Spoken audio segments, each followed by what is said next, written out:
The Israelites, when they thought about Abraham, they thought about the privilege of sonship. This is why the circumcision was not for females. Is it that females were not going to be part of the covenant nation? Of course, females are part of it. But the male gender was used as a symbol of what? Sonship. And that thing called sonship is an office in the spirit. As many as believe, to them he gave power to become what? Sons of God. It's an office in the spirit.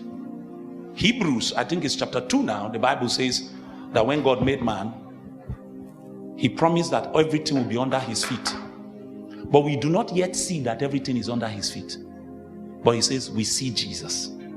Because the matters there in Adam, first Adam and the last Adam, is matters of what? Sonship. So that's why he uses the male gender. So the circumcision of the male was an invitation to be sons of the Most High. That's why it's not the female gender. So whenever they wanted to brag about being sons of Abraham, what they were actually bragging about is that we are the privileged children of God. God chose our father, and the implication of God choosing our father is that we are special. That's why they look down on other people. You know God. We have the privilege. And this is why you need to realize, as beautiful as material prosperity is, it is not the blessing. The blessing is access to your father. That's the blessing. Access to your father is the blessing. That is what the Jews were claiming. We know God. God is our privileged right. Look at what Jesus said. He said, ye Samaritans worship who you do not what? But we Jews, we worship the one whom we know. God is our right. We have privileged access to God by reason of the covenant of circumcision. That's what they claimed. It was sonship. And this is why the blessing of Abraham for the Gentile is that you that is not qualified to be a son, you are now justified by faith. And you can now partake in the same inheritance that a Jew will partake in, even though you are a Gentile. So the Bible uses a word. It says we have been engrafted. And we've been made partakers of the commonwealth of Israel. What's the commonwealth of Israel? Sonship. Are you with me? These teachings are important so that if God so has sovereignly designed that you will be wealthy, wealth will not steal your soul. And if God has so sovereignly designed that you will just have your needs met, the lack of wealth will not cripple your soul. You will never be disadvantaged, whatever spectrum you find yourself, because you understand that my greatest wealth is that I'm a son. And what is the benefit of being a son? I have access to my father. Look at Jacob.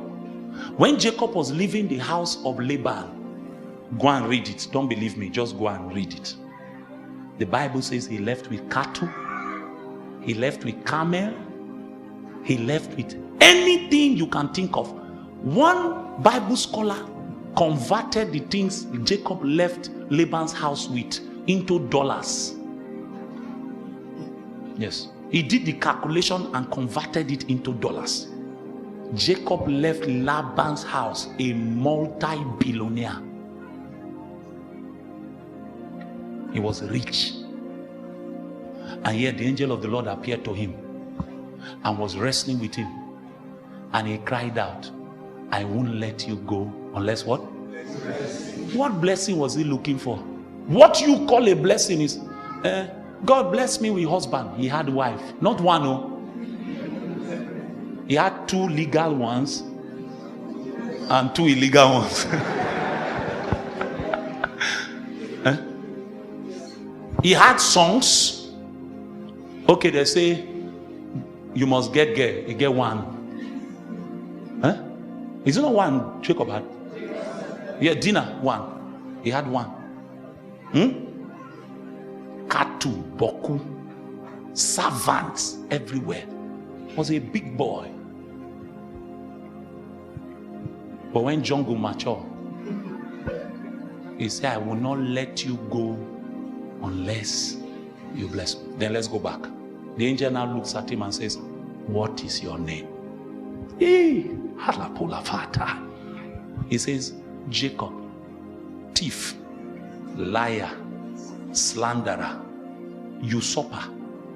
That is the initiating point of everyone who has not come to know Jesus.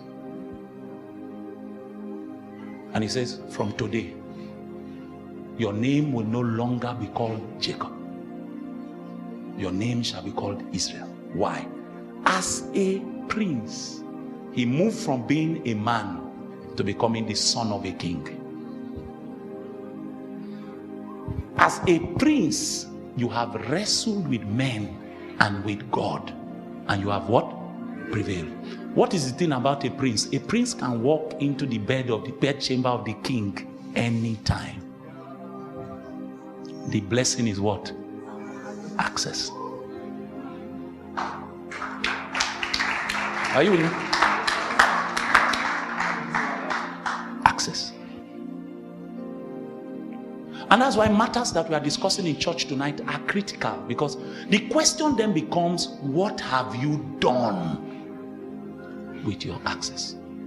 But the average Christian despises access. Even though I'm a son, if I don't have money, I'm a failure. Even though I'm a daughter, if I'm not yet married, I'm a failure. The blessing is access. You can do with that access beyond your wildest imagination. This is how men are separated in our ranks. When you meet two Christians, and you are wondering why this one is like this and the other one is like that, the matter is what they have done with their circumcision. Because every one of us is circumcised, and what circumcision does for you is that it provides you access. You become part of the commonwealth of Israel. You can now call God Abba. The question is, what will you do with that access?